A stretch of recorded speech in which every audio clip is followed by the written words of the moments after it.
The 41st election was held on November 2nd, 1948. This election consisted of 9 parties and 1 coalition party.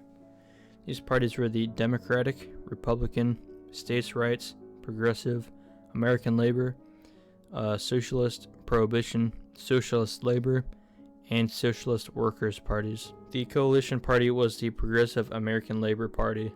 After Roosevelt's death during his presidency, Harry Truman stepped up to be the acting president. The Democratic Party chose acting president Harry S. Truman as their presidential nominee, and Kentucky Senator Alben W. Barkley as their vice presidential nominee.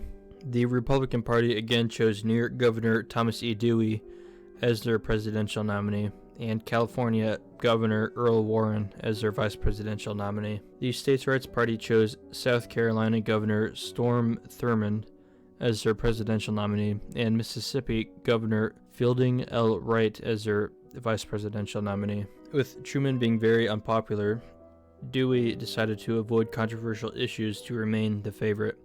With avoiding controversial issues, people didn't really know where Dewey stood. Truman focused his campaign on workers, farmers, African Americans, and consumers. Truman criticized Dewey and the Republican Congress for not being specific enough on their issues. He stated that Republicans would cause another Great Depression. He stated that Republicans were corrupt and only cared about big business.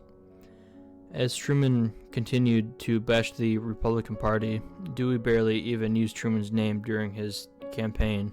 As Dewey campaigned for increasing government spending, congressional Republicans were unhappy with his policy, as it went against their ideas.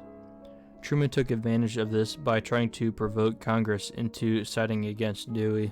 Congress fell for Truman's tricks and ended up passing a little legislation, which Truman could then use to say that Republicans were unproductive.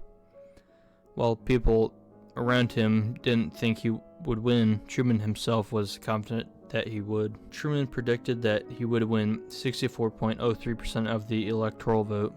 People were so confident that Dewey would win that newspapers were printing articles in advance about a Dewey victory, but Truman was able to pull off an upset victory. He won 49.55% of the popular vote and 57.06% of the electoral college. That's 8% less than what Truman predicted, but it was a victory nonetheless. This election was polarizing due to Truman making his entire campaign an anti-Republican campaign.